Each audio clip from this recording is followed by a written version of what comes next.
Welcome back to the channel. Today we're going up Orrest Head, which is where I am now, and we've got these wonderful views of Windermere over the back. Very easy fell to get up, so let's check out the route on the map. This is a classic Lake District walk which begins in Windermere. The trail starts near Windermere train station and we'll take the red route, which is the slightly more challenging way to the summit.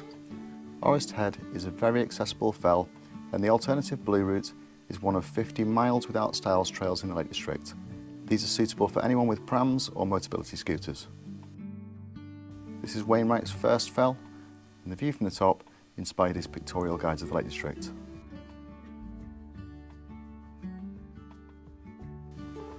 With Windermere train station behind, you see the path here for Orrest Head.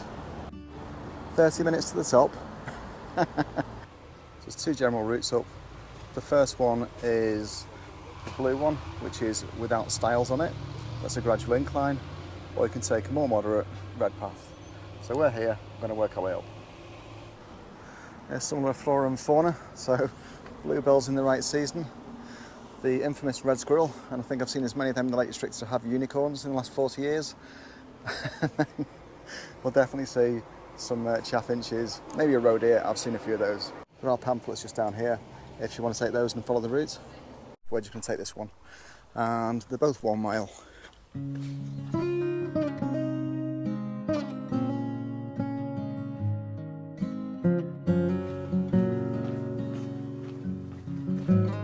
As we walk on 1 mile to the summit, we'll eventually get to see the scene which inspired Wainwright's books.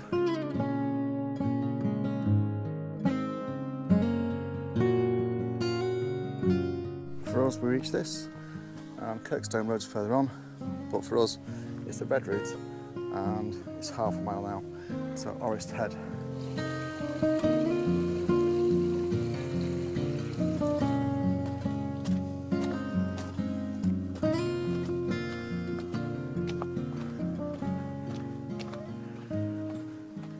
If you watch my channel, you'll hear me going on about the Wainwrights, and this is Wainwright's actual first fell. He first came here in 1930, and of it he said, "Those few hours on Orrest Head cast a spell that changed my life." There we go.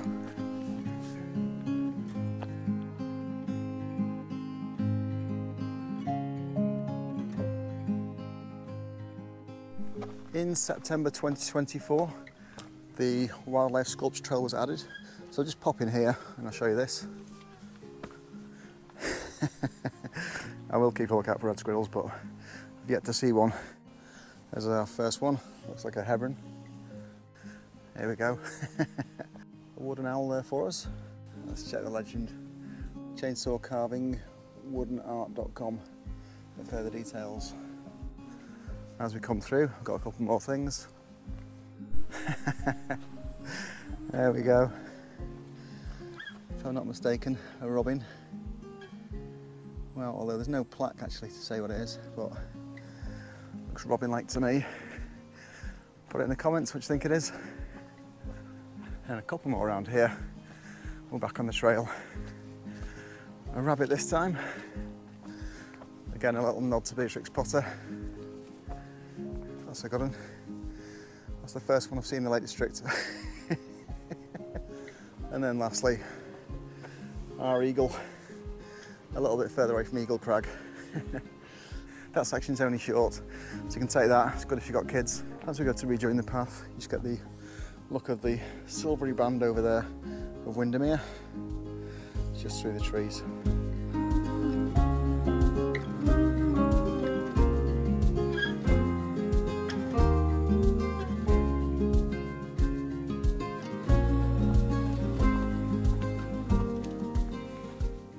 I did arrive in the car, and as you're coming through, just near Windermere station, but a little bit further up the hill, it's a parking spot there and you can park for 2 hours, and this should take just over an hour and 5 I think, something like that. So if you undo this, just park in there, complete this quite easily, and then that's within the time frame.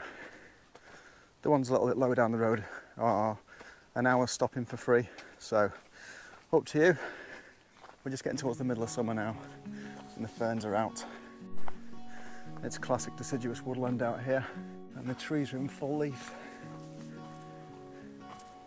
There's a few benches for a rest on the way up, but it's only the short one. This is quite accessible because if you arrive at the railway station, then it's pretty much across the road and then you're on the trail. On the way up you go through Elleray Woods, and that's where we are now, and that was gifted to Windermere in 1902. You can sometimes see deer up here. On the way up you will see the Gruffalo statue. We're about to experience it coming through the woods here. I'm never really sure where this tradition comes from, but there's a money tree there. Or money bench. Looks like a spiky bench if you're going to sit on it. Once we reach the cross section, a bit more wood out for us. There you go. And that's only half a mile up. Seeing as we are in the deep dark wood, here are the Gruffalo statues. So you can see everybody in the book here. Got the mouse, the snake, and the Gruffalo himself. Don't know if you've read that as a child's book, but it's quite a good one. That's one of the things that makes this fell popular with families.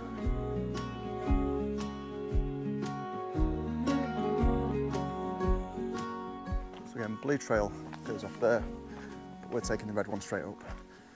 The question is asked, is Orrest Head a Wainwright, as it was his first fell? And the answer to that is no, because it doesn't count as one of the 214 in his pictorial guides, but it is quite considerably shorter than Castle Crag, which is the shortest of all the Wainwrights. So I guess he assumed it was too small. It is, however, in the Outlying Fells book, and if you're interested in those, I'll just pop them in the description for you so you can click through.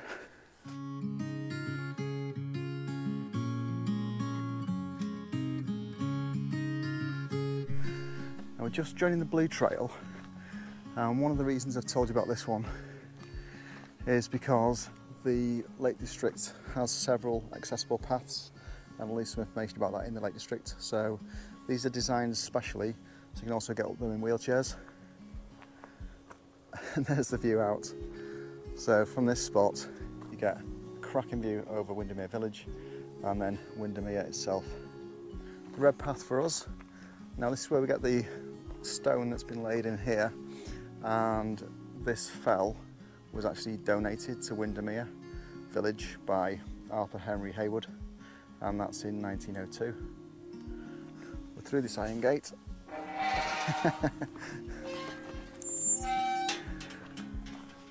And continuing up on the red track.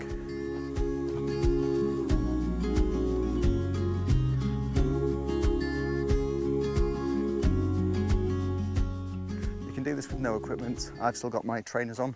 I didn't even bother to put my felt shoes on because it's really, really accessible and the path is really good. You see it there behind me. Just a little further and we'll hit the summit.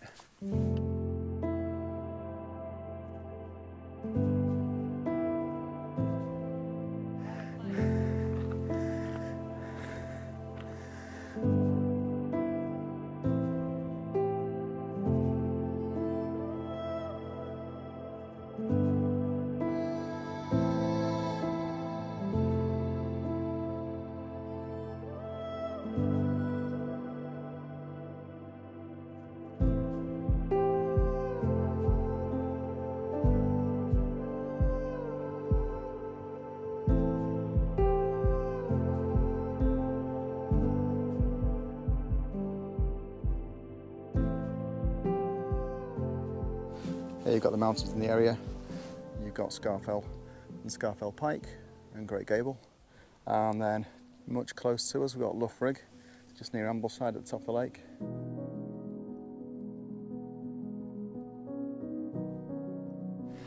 We're just leaving Orrest Head.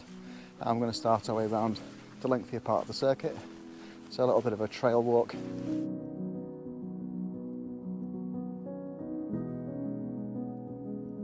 So for us a little wander, and you can see in the distance there, that's Windermere as we're coming through. Unlike the blue path, it has got a few stiles on it and a little bit of mud. Now, weekly challenge. Let's have a look then. Whoop. That's easy enough. From the summit, we're coming down. We hit this gate, which is a bit a tumble down, to be honest. So So I'm not really sure where these signs are supposed to be pointing, but we are going across the field. We've got Windermere in the distance and we're heading down to High Hag Wood.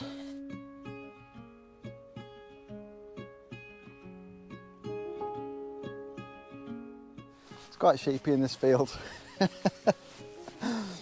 It's not lambing season, it's a bit later in the kind of year than that, but there's lots of grown up lambs around.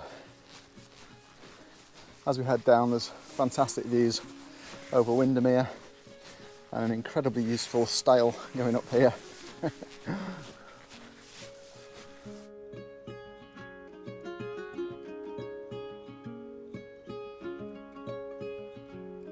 The path is fairly faint coming down, but you can track it down there. There's a lot of lambs about.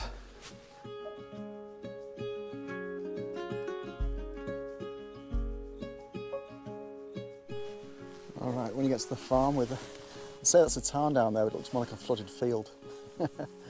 Anyway, I'm going over here to cross this farm. So we'll work our way through. A little bit more rough pasture, but we just stick into the wall and we'll head into the wood. You can just see a great view there of Windermere.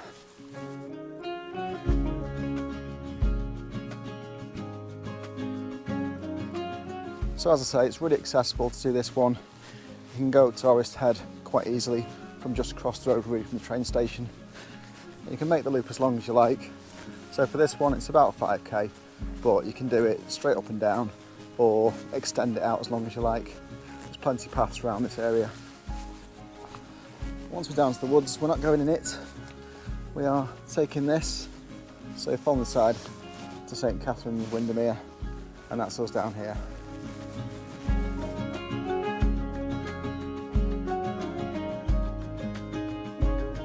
This is Low Hag Wood and this is High Hag Wood, which we're just heading towards. On the gate, and we can see we're going in the right direction all the time because you can just see Windermere here poking through the trees.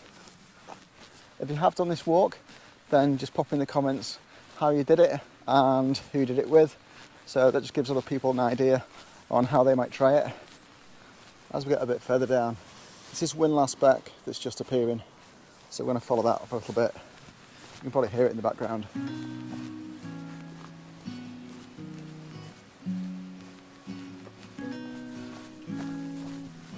Back into the woods, and because it's summer, it's a sea of green. There you go, that's where we are. High Hag Wood, St Catherine's estate. And they have help out days, so if you want to get involved with that, plenty to do.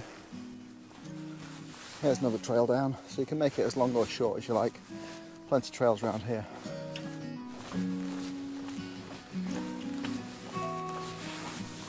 This path I'm going down, it does mark the boundary between the wood and the village, so it's one of the longer walks you can do around here.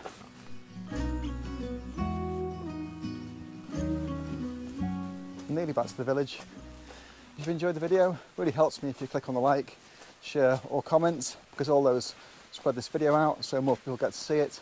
And equally, if you want to see more of these, then just click on subscribe in the corner and you get notified when the next one comes up, and that is free. Right, so I'll head back into the village. I'll see you there. That's the sign we were at before, so a quarter of a mile back in the village. It says Windermere village, but it's a town. There you go. Village sounds more quaint, doesn't it?